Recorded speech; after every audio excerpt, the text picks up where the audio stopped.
Olá, gente, tudo bem? Eu sou a Clara Ribeiro. E eu sou a Nicole. E nosso primeiro episódio, piloto, o nosso primeiro convidado é o Professor Caverna. Bem-vindo, Professor Caverna. Oi, tudo bem?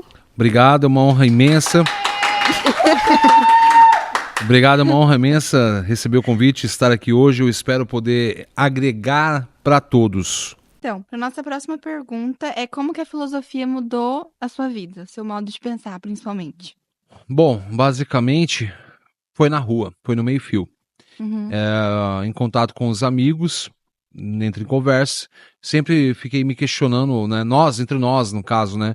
Ficamos debatendo e questionando o que era a realidade. Isso sempre foi muito forte dentro do meu ser, né? Então, basicamente, a partir disso, eu comecei a pensar, por exemplo, o que é a sabedoria? Né? Às vezes você pode dizer que a sabedoria é X, mas ela diz que é Y. Aí minha avó diz que é W. Né? Então, assim, eu ao longo do tempo fui percebendo que basicamente cada um tinha um discurso, e nós temos um discurso, todos temos um discursozinho, e especificamente isso reflete um estilo de, vamos falar de filosofia. No entanto, a filosofia pura mesmo, de fato, ela vai se referir a, por exemplo, a reflexão. Como havia dito, várias pessoas levantam bandeira, eu defendo isso, defendo aquilo, que é legal. Mas quais são os momentos em que você levanta a bandeira do eu vou ficar quieto e eu vou começar, por exemplo, a analisar o que eu estou pensando? Às vezes eu tenho filhos, né, e são gêmeos, têm 9 anos, e eu fico brincando com eles, né? Penso, logo existo. Eu não gosto muito de René Descartes, né? Mas é uma frase que pega, né? Uma frase de camiseta para se vender. E penso, logo existo. Daí eu brinco. Continua. Até que em algum momento eles falaram, né? Existo porque penso. Então eles começaram, por exemplo, o despertar da consciência. O que, por exemplo, comigo só ocorreu perto dos 16, 17. E eles com 9 já estão lendo, por exemplo, filosofia. Mas não filosofia em si. Ontem eles estavam lendo um gibi, que é o Diário da Anne Frank. Né? E aí eu falei, sabe, da onde vocês tiraram isso? Vocês foram na biblioteca da escola, pegaram. Então, eu entendo, pelo menos, que isso está muito ligado à filosofia. Esse ato do sujeito refletir em si, por exemplo, calado, né? Como se fosse uma meditação, mas não é. A meditação, ela pressupõe outras ideias, mas é só você, por exemplo, refletir sobre aquilo que você está pensando e por quê, né? Um exemplo. Uhum. Uma coisa que eu acho também é que a gente, nós seres humanos, a gente parece que a gente não para muito para refletir, né? A gente, às vezes, só sobre as situações que a gente tá muito realmente precisando refletir, a gente não reflete, não para pra pensar, assim, muitas vezes não. Sempre antes de fazer alguma coisa, a gente não reflete, assim. Sim. Mas isso não é culpa do sujeito em si, não que você tenha falado isso, né? Isso é devido ao ritmo social. Você nasce, né? Você já é batizado dentro do hospital, já é registrado dentro do hospital, você sai do hospital, você já ganha um brinco, pegaram a ideia, né? Então, a cada mês já, inclusive hoje mais do que nunca, todo mês já tem uma mini festa interna na tua casa.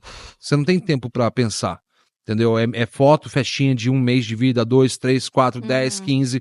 Aí aos 15 anos de idade já faz um baile, que o baile na verdade é como se fosse um baile medieval, já tá te apresentando para a sociedade. Quem que vai oferecer mais para o pai para ficar com a filha? Essa é a função, né? No caso da festa de 15 anos no sentido evolutivo. Claro que não é isso hoje, né? Mas assim, você não tem tempo para pensar, para falar, para, sei lá, agir. Só tem que simplesmente cumprir a regra, e não que isso seja necessariamente ruim. Também tem esse ponto também. É só uma problemática que dificilmente você vai, por exemplo, pensar em você. Assim, por isso que existem inúmeras micro-religiões surgindo hoje, exemplo, inclusive aqui na cidade. Né, o cara tem na própria casa dele, tem umas plantas lá, ele começa a falar que é um lugar que eles vão meditar em nome de Shiva, sei lá, e pronto, né? Virou, sei lá, um templo, né? De espiritualidade, mas na verdade, e isso dá certo, mas só dá certo porque na verdade, desde pequena a pessoa, ela não parou para pensar, para descansar, para refletir filosoficamente. Por isso que várias situações têm ocorrido hoje, claro que elas viram um produto e dá certo. Hoje em dia as coisas são muito aceleradas, né? Acho que desde sempre, a gente sempre tem, tipo, que sempre tá fazendo alguma coisa, sempre tem alguma coisa pra fazer. Ai, agora, meu futuro, tem que fazer isso agora pra dar certo no futuro. Então a gente nunca tem um tempo assim pra, sabe? Não, vou viver o agora, vou viver o hoje, vou pensar, sabe? Eu acho que isso influencia muito também. O futuro, basicamente, pegando essa tua fala, o futuro não existe, né? É só uma hashtag que eles colocam, né? Assim como felicidade também não existe, né? Basicamente, com a boa parte do que nós fazemos não existe de fato. Existem, por exemplo, momentos de felicidade que você tem interno, né? Mas agora, socialmente, você persegue a todo instante o sorriso da rede social para você ser feliz. E não existe isso. Existem momentos, não tem como. Se você ficasse 100% feliz da tua vida inteira, com certeza ela seria absurdamente chata. Você não seria feliz, você seria infeliz por ser tão feliz. Dá pra entender o raciocínio? Inclusive, é uma observação, eu acho que. Pode. Outra. Inclusive, uma observação em relação ao filme Divertidamente, eu vi na internet, inclusive, a felicidade, ela tem o cabelo azul porque a gente tem sempre, a gente não tá 100% feliz sempre, né? A gente sempre vai ter um momento que a gente vai se sentir triste, igual você comentou, né? A gente não é sempre feliz, são momentos assim, porque uma hora, né, ninguém é 100% bem. A gente não tá 100% bem todo o tempo, mas também acho que a gente não tá 100% triste o tempo todo, então acho que é... Também esperando um pouquinho para falar, a gente também tem muito a agradecer ao nosso patrocinador, que é a Mônica Ribeira, a consultoria e assessoria jurídica, que está ajudando bastante a gente. Nossa montagem da decoração, que foi tudo, basicamente, a nossa logo nas garrafinhas, o nosso roteiro também, foi muita ajuda dela também, muito obrigada. Mas tem uma vez que eu escutei falando assim, porque a gente só sabe que a alegria existe porque ela é momentânea. Porque se a gente vivesse a alegria todo momento, a gente não ia perceber que aqueles momentos existem. A gente não sabia a diferença entre a alegria e a tristeza, sabe? E eu vi isso, acho que mudou muito, assim, que a gente só... eu tô com medo porque eu só vivo os momentos de medo por curto prazo, não é toda hora que eu estou com medo, sabe? E eu achei isso muito legal também. Não é legal. Assim, talvez eu vá estragar a ideia de vocês, né? Mas assim, em sentido histórico, imagine comigo há 10 mil anos atrás, sei lá, pega 5 mil anos atrás. Há 5 mil anos atrás, vocês acham que iria ter essa busca pela felicidade? Não, né? Não. Era busca pela sobrevivência. E aí, quando nós deixamos de viver, exemplo, na selva, digamos, ou na caverna, né? Enfim... e formamos a sociedade, várias outras coisas começaram a surgir. Várias outras palavras, ideias, conceitos, sonhos, delírios, né? Então, assim, eu particularmente, eu não vivo em cima, exemplo da questão da felicidade. Se eu estou sentindo uma tristeza, ou mesmo até uma raiva, ou uma angústia, eu simplesmente tento entender o que o meu corpo está dizendo. Porque é que eu tenho uma visão mais evolucionista da coisa toda, né? Entendeu? Então, assim, automaticamente eu sempre tento estar ligado. É um exemplo.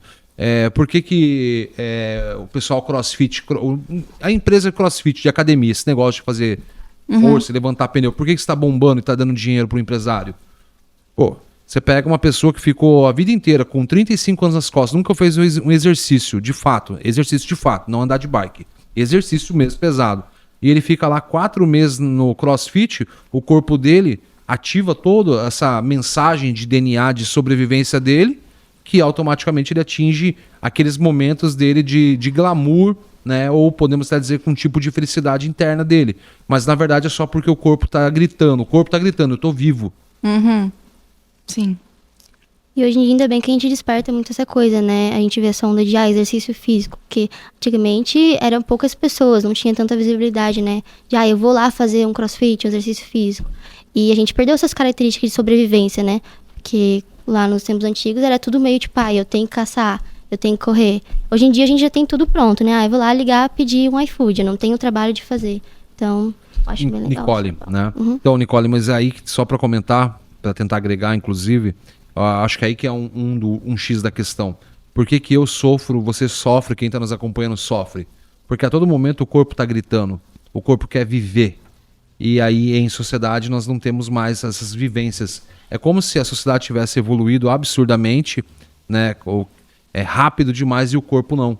O corpo ainda quer caçar, quer sentir a grama. Você entende? Às vezes você vai no gramadão, a quantidade de gente pulando. Você já viu a parte dos brinquedos lá na parede? A criançada correndo e gritando? Eles querem viver o corpo, né? Que é o que nós não temos. Ficamos sempre presos, trancados, né? Em vários escritórios, por exemplo, ou mesmo sala de aula. E nós queremos viver um ensino fundamental, por exemplo. Qual que era a disciplina mais massa que todo mundo queria? Educação física. Educação física. Até hoje. Até hoje. Pular, gritar, é emoção, é gol. Por que futebol é tão emotivo, né? É vida. É o meu time. É um exemplo só.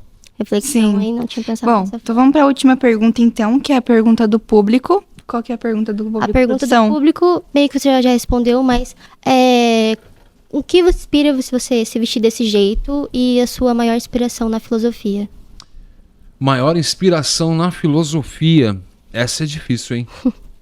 São vários. Agora me pegou. Maior inspiração na filosofia talvez seja Kierkegaard, um filósofo que acaba desenvolvendo um argumento. Ele é existencialista, né? Ele alega que tudo que você está vendo fora dos teus olhos basicamente não existe, né? O copo aqui ele existe porque é você que é um animal que pega o copo na mão e dá sentido para o copo. Ah, eu já vi isso. A corrente existencialista ela trata do teu íntimo, né? Do teu ser. É você que dá sentido para tua vida. Fala agora, por exemplo, Nicole, minha vida é chata. Ai, minha vida é chata. Beleza, esse é o sentido que você está dando para tua vida. Ah, é tipo fazer seu próprio céu, seu próprio inferno, né? É Assim. você que cria isso.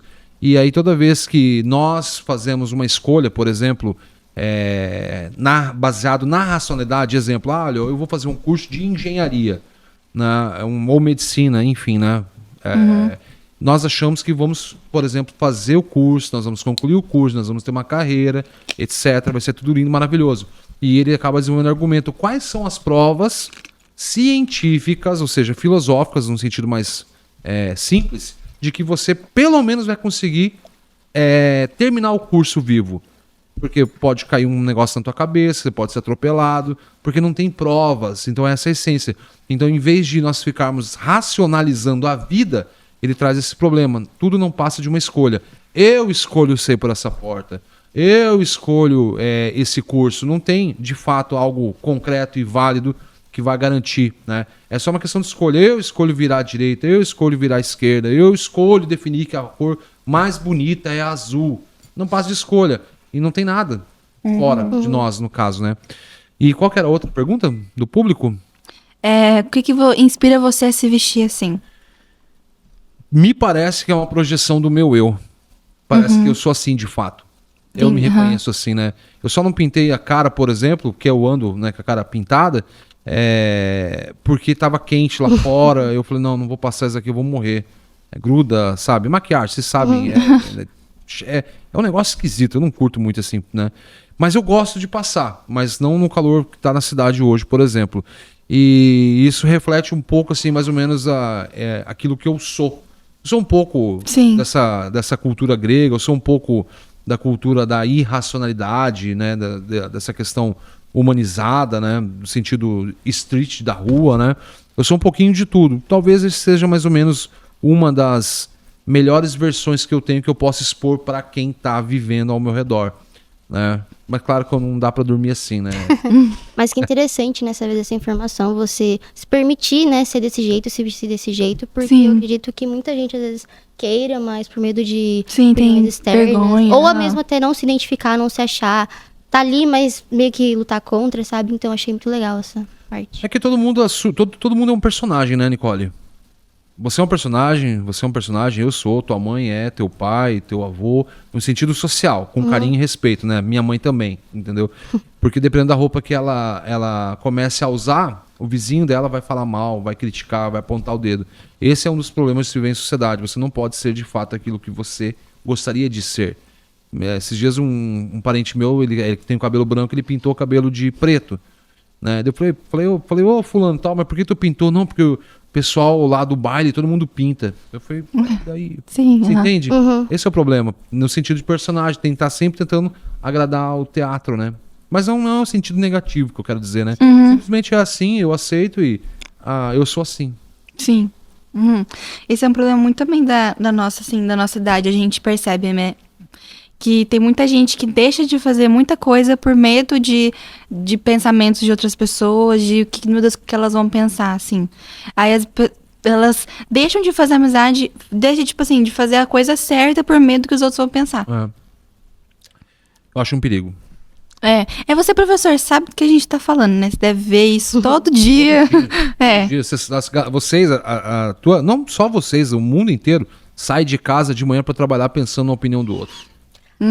Mas então, gente, esse foi o nosso episódio piloto. Agradecendo ao professor Caverna. Muito obrigada mesmo por ter dado essa honra de entrevistar você. Foi muito legal o bate-papo. Agradecer também a produção ali atrás, né? Todos os